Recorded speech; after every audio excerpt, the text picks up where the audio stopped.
Alam mo ba na ang Maynila ang ikalawang pinakanasirang lungsod sa buong mundo noong World War II?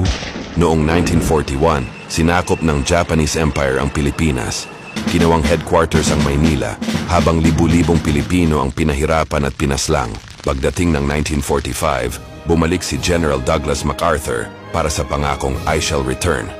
Kasama ng mga sundalong Pilipino, sinimulan ang pagbawi sa Pilipinas.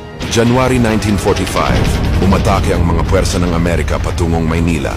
Pero imbes na umatras, nagdesisyon ang mga Japanese na lumaban hanggang kamatayan sa loob mismo ng lungsod. Tinawag itong No Surrender Defense. February 3, 1945, nagsimula ang labanan.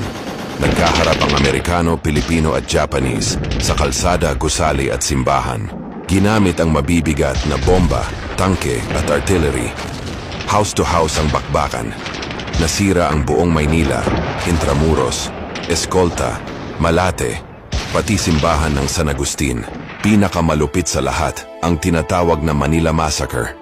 Mga sibilyan, babae, bata, matatanda, pinugutan, sinunog, binaril ng mga Japanese. Walang pinatawad. Halos 100,000 Pilipino ang namatay. Matapos ang isang buwang kaguluhan, tuluyang natalo ang mga Japanese. Ngunit kapalit nito, nawasak ang kabuuan ng Maynila. Sabi ng mga eksperto, tanging Warsaw, Poland lang ang mas grabe ang pinsala. Pati ang Hiroshima at Nagasaki na binagsakan ng mga Amerikano ng atomic bomb ay mas buo pa kumpara sa Maynila. Pero sa kabila ng trahedya, bumangon ang Maynila. Buhay pa rin ang alaala ng mga namatay at ang Battle of Manila ay nananatiling isang mahalagang bahagi ng ating kasaysayan.